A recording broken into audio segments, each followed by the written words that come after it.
Ang kasong pag-uusapan natin ngayon ay yumanig sa komunidad ng China at Germany. Isang misteryosong krimen na hindi agad nalutas hanggang sa ang ama ng biktima ang tumayong susi sa paghahanap ng katotohanan.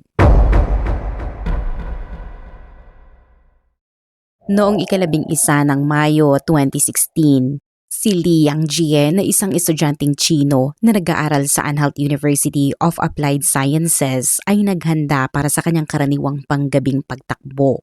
Matapos bumili ng ilang grocery at ilagay ito sa kanyang dormitoryo, isinuot niya ang kanyang pamilyar na kasuotan na pang-ehersisyo. Bagamat 8:30 na ng gabi ay maliwanag pa rin ang kalangitan na parang araw dulot ng hilagang latitude ng Germany. Pagkatapos magpaalam sa kanyang kasama sa kwarto, isinabit ni Yangjie ang kanyang headphones at sinimula ng kanyang karaniwang pagtakbo. Isa itong aktibidad na matagal na niyang pinanatili at kahit gaano pa kabisi sa pag-aaral ay laging inuukol niya ang oras para rito. Ang kanyang pamilyar na ruta ay dinadala siya sa lumang bayan, sa tabi ng museo at sa loob ng city park. Ngunit ng gabing iyon, hindi pa siya kalayuan nang may isang babae ang huminto sa kanya malapit sa isang gusali. Ang dalaga na may mukha na parang manika ay nakipag-usap kay Yangjie ng halos 1 minuto. Sa kabila ng tila pag-aatubili at pagiging hindi komportable, sa huli ay pumayag si Yangjie na sundan ang babaeng iyon patungo sa isang kalapit na apartment. Kinabukasan, nagpadala ng mensahe sa WeChat si Jolly Hong, ang kaklase ni Yangjie. Magkaibigan silang dalawa at karaniwang nagkikita para sa almusal araw-araw, ngunit sa pagkakataong ito, wala siyang natanggap na tugon mula kay Yangjie. Sa halip ay isang tawag ang dumating mula sa kasama ni Yangjie sa kwarto. Unang tinanong ng kasama kung kasama ba ni Yangjie si Jolie at nang negatibo ang sagot. Nagmadali siyang ipaliwanag na hindi pa bumabalik si Yangjie sa kanyang kwarto buong gabi. Bukod dito, nakabukas ang pinto ng kwarto at kalat ang mga damit sa kama. Nawawala rin ang kanyang telepono at workout gear at palaging naka-off ang kanyang telepono. Kilala si Yangjie bilang isang maayos at maingat na dalaga sa kanyang panahon sa pag-aaral sa Germany. Nilimitahan niya ang kanyang social circle sa kapwa international students sa universidad. Bagamat matatas sa English, limitado ang kanyang kakayahan sa German kaya't malabong magpasya siyang manatili sa labas magdamag ng kusa. Agad na kumalat ang pakiramdam ng pangamba sa mga kaibigan ni Yangjie at nagpasya silang i-report ang sitwasyon sa paaralan. Ang pamunuan ng universidad ay agad na nag-organisa ng malawakang paghahanap kasama ang mga guro at estudyante. Sinuri nila ang mga silid-aralan, laboratorio at library, pati na rin ang karaniwang ruta ni Yangjie at mga lugar na madalas niyang puntahan. Ngunit pagdating ng 1:00 ng hapon ay wala pa ring bakas. Dahil dito ay napilitan silang humingi ng tulong sa pulisya. Naglungsad naman ang Dessau Police Department ng malawakang operasyon sa paghahanap gamit ang mga helicopter at search dogs. Masusing sinuri ang mga lugar na posibleng pinuntahan ni Yangjie, lalo na sa mga kalapit na lugar na may mataas na antas ng krimen. Kasabay nito, mabilis ring tumugon ang lokal na Chinese community, nagpakalat ng impormasyon at voluntaryong sumali sa paghahanap.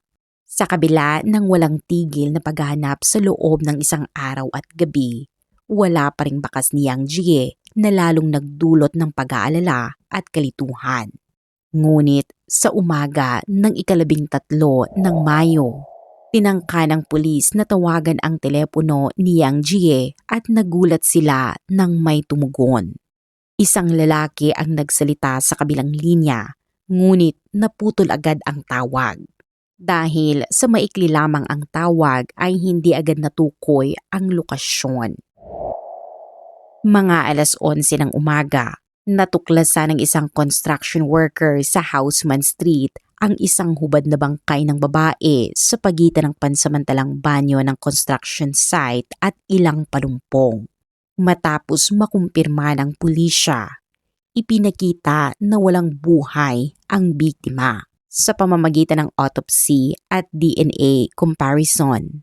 Nakilala ang bangkay bilang ang nawawalang si Lee Yang-jie. Natagpuan siya na may maraming bali sa buto, malubhang pinsala sa mukha at bakas ng likido mula sa ibang tao. Mahirap isipin ang sakit na tiniis niya bago ang kanyang pagkamatay. Sino nga ba ang mga salarin at bakit pinatay si Lee Yang-jie? Ipinanganak si Lee Yang-jie noong 1990 sa Jiaozhou City. Lumaki siya sa isang masayang pamilya kung saan ang kanyang ama ay isang pulis at ang kanyang ina naman ay isang guro. Mula pagkabata ay kilala si Yang-jie bilang mabait na estudyante na may mahinahong personalidad at siya lamang ang nag-iisang anak sa pamilya. Pagkatapos makapagtapos sa high school ay tinanggap si Yang-jie sa Department of Architecture ng Henan University of Science and Technology. Matapos makumpleto ang undergraduate degree noong 2014, siya ay natanggap sa Anhalt University of Applied Sciences sa Germany dahil sa natatanging mga akademikong nagawa. Tulad ng maraming pamilya sa China, bagamat hindi mayaman ang pamilya ni Yang-jie ay sinikap ng kanyang mga magulang na ipadala siya sa ibang bansa upang magkaroon ng magandang kinabukasan. Nang matanggap ni Yang-jie ang kanyang admission letter, na puno ng kagalakan at pag-asa ang buong tahanan. Ang pamamaalam sa Beijing International Airport ay puno ng damdamin at hindi napigilan ng kanyang ina ang luha habang pinapanood ang pag-alis ng kanyang anak. Pinanood ng kanyang ina ang pag-alis ng anak na may dalang mga pangarap at pag-asa ng buong pamilya. Pagkatapos umalis ni Yang-jie para sa kanyang pag-aaral, sabik na naghihintay ang kanyang mga magulang sa bawat balita tungkol sa tagumpay ng kanilang anak. Ngunit wala ni isa ang nakapaghanda sa trahedya. 2 buwan bago ang kanyang pagtatapos ay pumanaw si Yang-jie na nag-iwan ng walang kapantay na kalungkutan sa kanyang mga mahal sa buhay. Sa sandaling natanggap nila ang nakakasuklam na balita, agad na nag-impake ang kanyang mga magulang. Inumpleto ang mga kinakailangang mga dokumento at sumakay ng eroplano patungong Germany. Dumating sila sa Dessau noong 20 ng Mayo. Hindi nagkaroon ng lakas ng loob ang mag-asawa na harapin ang bangkay ng kanilang anak at ng gabing iyon. Nagdaos ang buong faculty at estudyante ng memorial service para kay Yang-jie. Ang kanyang ina ay lumuhod sa lupa, tahimik na umiiyak, habang ang kanyang ama ay nanatiling tahimik at malalim ang iniisip. Kinabukasan, bumisita ang mag-asawa sa apartment na tinirahan ng kanilang anak. Sa panonood ng mga gamit na ginagamit niya, labis ang kanilang kalungkutan. Si Mr. Lee na isang bihasang criminal investigator ay humiling na dalhin sila ng pulis para suriin ang crime scene. Ipinaalam ng mga detective ng Dessau Police Department na naka-cordon off ang lugar at sinuri na rin nila ang lahat ng basurahan sa paligid. Natagpuan nila ang ilang gamit ni Yang-jie sa mahigit 110,000 na basurahang pinaghalo-halo. Nang masuri, tumugma ang DNA sa mga bagay na ito sa DNA ni Yang-jie, ngunit walang kaugnay na impormasyon sa database ng pulisya. Habang iniisip ang mga pangyayari mula simula hanggang katapusan, napansin ni Mr. Lee na may hindi tama. Paulit-ulit siyang naglakad mula sa apartment ng anak patungo sa huling lugar kung saan nakita si Yang-jie. Nang bigla niyang mapagtanto na napakalapit ng lokasyon kung saan natagpuan ang katawan sa apartment, isang lugar na madalas daanan ng kanyang anak habang tumatakbo. Kung ito ay isang premeditated na krimen, hindi magiging tanga ang salarin na itapon ang katawan ng ganito kalapit kaya't lumalabas na maaaring isang biglaang krimen ito. Inisip ni Mr. Lee na maaaring isa sa mga kapitbahay mula sa kalapit na gusali ang salarin at ipinayag niya ang kanyang pananaw sa pulisya. Nagulat ang mga detective at sinabi na hindi nila ito naisip. Pinaniniwalaan nila noon na ang lugar kung saan itinapon ang katawan ay hindi ang orihinal na crime scene, kundi isang random na lugar lamang matapos ang krimen. Ngunit matapos marinig ang paliwanag ni Mr. Lee, napagtanto ng pulisya na ito ay lohikal kaya't nagpadala sila ng mga tao upang imbestigahan ang mga residente sa paligid. Ngunit higit sa 10 araw ang lumipas, wala pa ring bagong impormasyon. Nang maabot ang deadlock at habang naghahanda ang pulisya na palawakin ang saklaw ng paghahanap, dumating sa Tesao Police Department ang isang batang mag-asawa. Iniulat nila na may alam sila tungkol sa kaso at maaaring makatulong sa paglutas nito. Ang sumunod nilang sinabi ay labis na ikinagulat ng lahat. Ang mag-asawa ay sina Sebastian F. at Zenaya L. May 3 anak ang mag-asawa at 2 sa kanila ay kasama ng kasalukuyang kasintahan. Bagamat parehong lampas 20 anyos na ay hindi sila nakapasok sa universidad at hindi rin nakatapos ng 12 years of compulsory education sa Germany. Wala silang sariling kita at nakatira sa isang apartment na inuupahan ng kanilang mga magulang.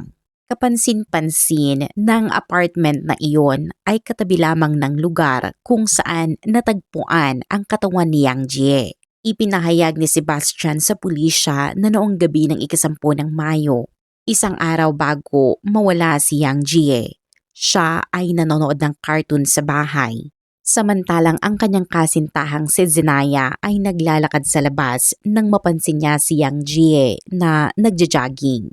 Dahil nagustuhan niya ang dalaga. Nagtanong siya kung gusto ni Yang Jie na lumahok sa isang threesome game. Ayon sa kanilang pahayag, pumayag agad si Yang Jie at sumama kay Zenaya patungo sa apartment ni Sebastian. Ayon sa kanila, nag-enjoy silang 3 sa kanilang pagsasama at nang umalis si Yang Jie, sinabi pa niya na nais niyang magkita muli. Nang marinig ng mag-asawa na namatay na ang dalaga, nag-alala sila na baka makita ng pulis ang kanilang DNA sa katawan at magdulot ng abala, kaya naman sila mismo ang lumapit upang ipaliwanag ang sitwasyon. Nagbukas ang Tesao Police Department ng investigasyon batay sa lead na ito. Matapos suriin, napatunayan na ang mga natagpuang likido sa katawan ni Yang Jie ay nagmula kay Sebastian. Dahil sa malaking epekto ng kaso sa lipunan, agad kinuha ng pulisya ang mag-asawa bilang precautionary measure. Sa puntong ito ay tila normal ang paraan ng pulisya sa paghawak ng kaso, ngunit ang sumunod na mga pangyayari ay medyo kakaiba.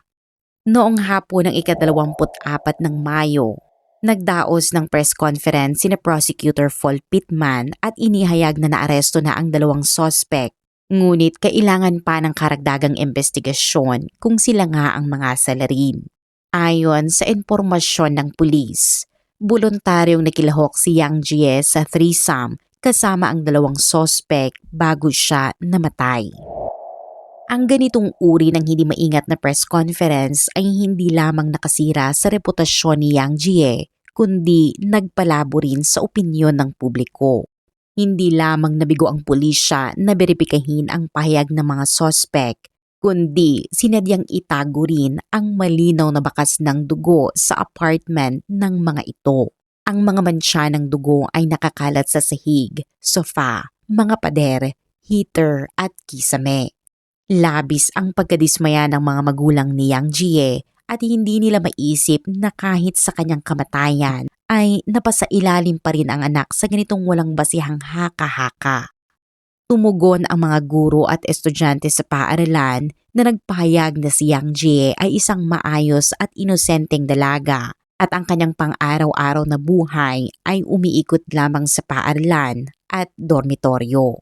Hindi siya pumupunta sa labas magdamag at dahil hindi siya fluent sa German, paano niya magagawa ang ganitong bagay kasama ang 2 estranghero na hindi niya maintindihan ang wika? Pagkatapos ng nakakabiglang press conference, dumating sa Desao Police Department ang isang kaibigan ni Yang Jie na nagpahayag na noong gabi ng 10 ng Mayo ay nakasalubong niya si Yang Jie sa Central Station at nagpalitan sila ng pagbati. Isang kaibigan pa ng dalaga ang makakapagpatibay sa panahong iyon na tumutugma sa oras nang maling inakusahan siya ng 2 sospek. Maliwanag na nagsisinungaling ang mag-asawa. Bakit nga ba naglabas ng ganitong hindi beripikadong pahayag ang pulisya? Mayroon ba silang itinatagong impormasyon? Sa katunayan, kung hindi iginiit ni Mr. Lee ang paghahanap sa paligid at kung hindi na pressure ang mga sospek na kusang umamin, hindi alam kung kailan malulutas ang kasong ito. Kinabukasan ng press conference, naglabas ang ilang media outlets mula sa China at Germany ng hindi beripikadong impormasyon. Maraming tao ang hinuhusgahan si Yang Jie nang walang alam sa katotohanan. Sa loob ng maikling panahon, lumaganap ang kaso at karamihan sa Chinese international students sa Germany ay nagprotesta. Naniniwala na niloko ng incomplete information ng prosecutor ang publiko at nasiraan pa ang dangal ng namatay. Hindi epektibo ang impormasyon ng pulisya. Mabagal sa pagkolekta at paglilipat ng mga mahalagang ebidensya na nagpapakita ng palatandaan ng pagtatakip sa mga kriminal. Sa paglaki ng opinyon ng publiko ay patuloy na lumala ang kaso. Ngunit sa huli, nakagawa ng tama ang media. Natuklasan nila na ang ina ni Sebastian ay isang mataas na opisyal sa Desao Police Department at ang kanyang stepfather ay chief ng departamento. Samantala, ang kaso ni Yang Jie ay palaging hawak ng Desao Police Department. Labis ang pagkagalit ng publiko nang matuklasan na sinadyang itinago ng pulisya ang impormasyon na si Sebastian ay sangkot sa mahigit 40 kaso kabilang ang arson, pagnanakaw at harassment sa kababaihan, ngunit tila walang epekto ito sa kanyang buhay hanggang sa siya mismo ang sumuko. Malaya siyang nakatira sa labas ng batas. Pagdating ng Mayo 2016, bukod sa mga estudyanteng Chino sa Germany, sumali na rin ang mga lokal na organisasyong Chinese at maraming mamamayang Aleman sa grupo na humihingi ng hustisya para kay Yang Jie, nananawagan na parusahan ang mga kriminal at ibalik ang katarungan sa yumaong dalaga.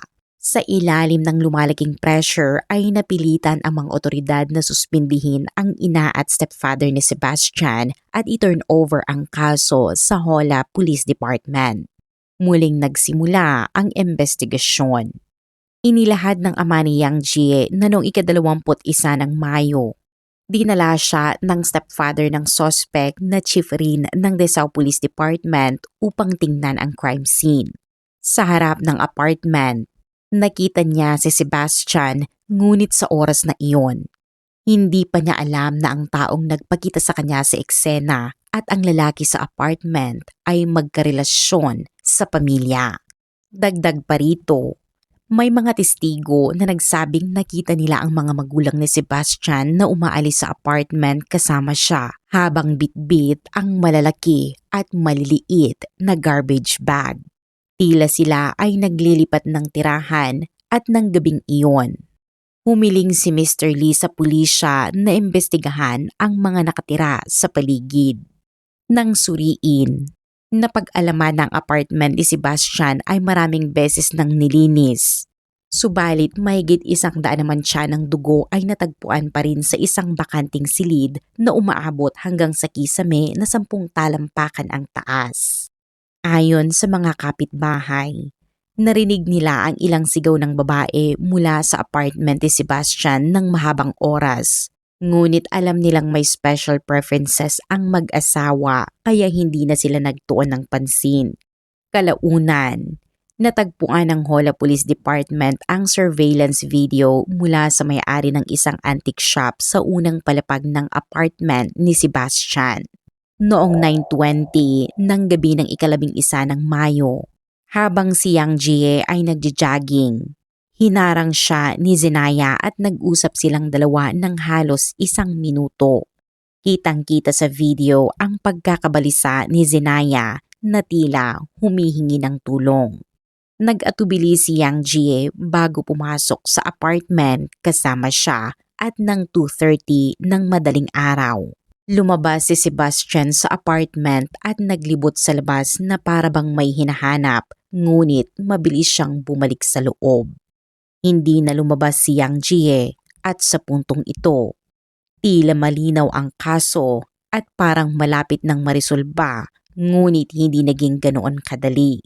Inangkin ng mga magulang ni Sebastian na ang paglipat sa bahay ay planado na dahil may amag sa bahay na nakakasama sa kalusugan. Ngunit agad na pinabulaanan ito ng landlord. Malinis daw umano ang bahay at walang amag. Ayon sa landlord, pagkatapos ng insidente ay nagbayad si Sebastian ng 6 na buwang renta at hiningi na walang ibang pauupahan.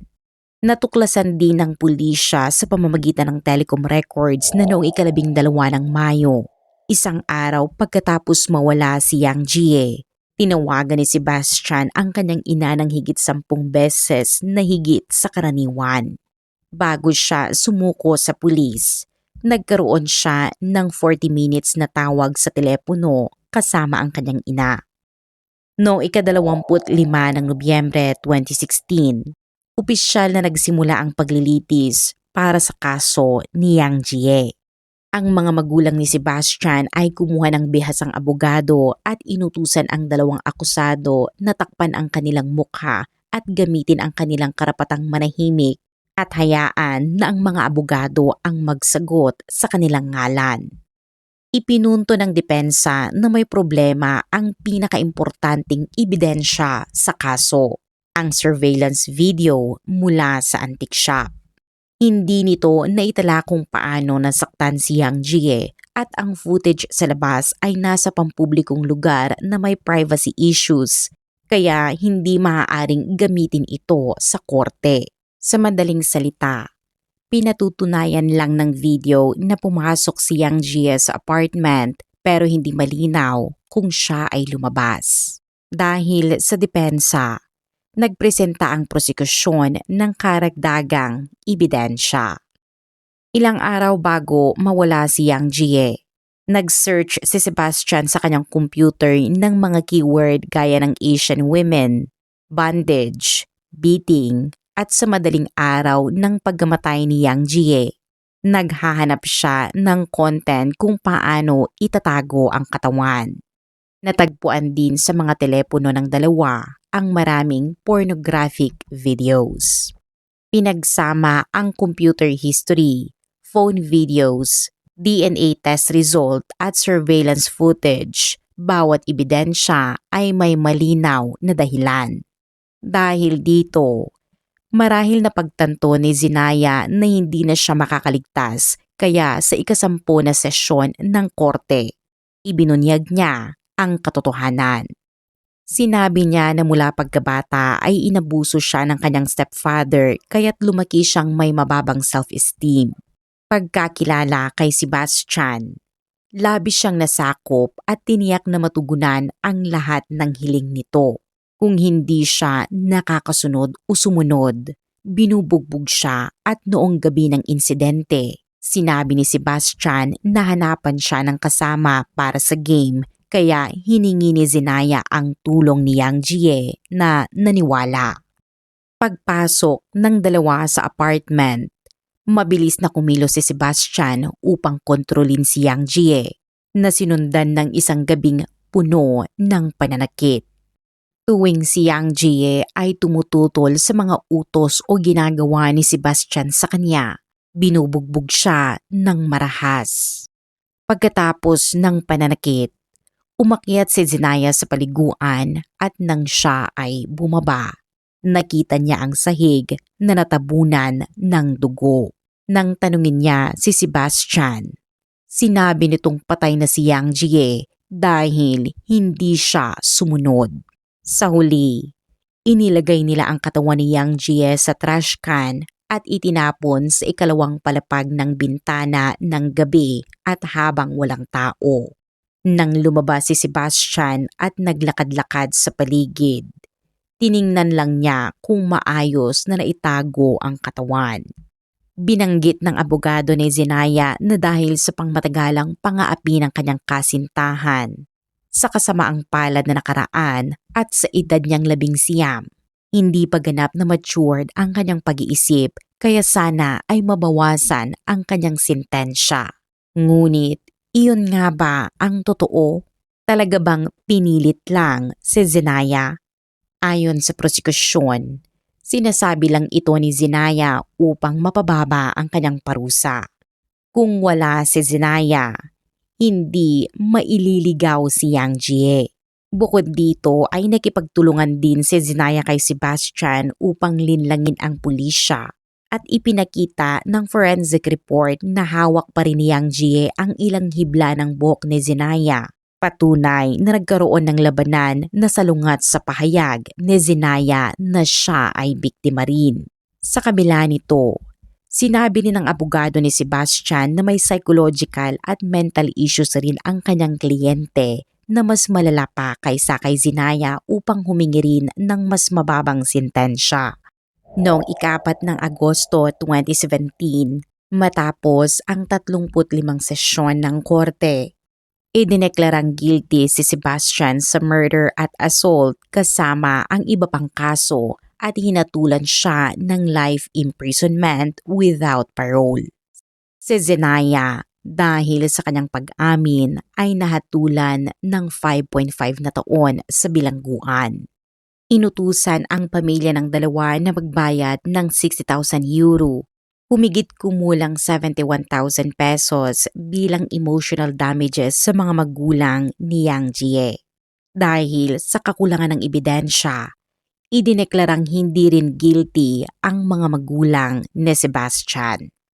Sa Germany, kung saan wala ng death penalty, ang life imprisonment without parole ang pinakamataas na parusa.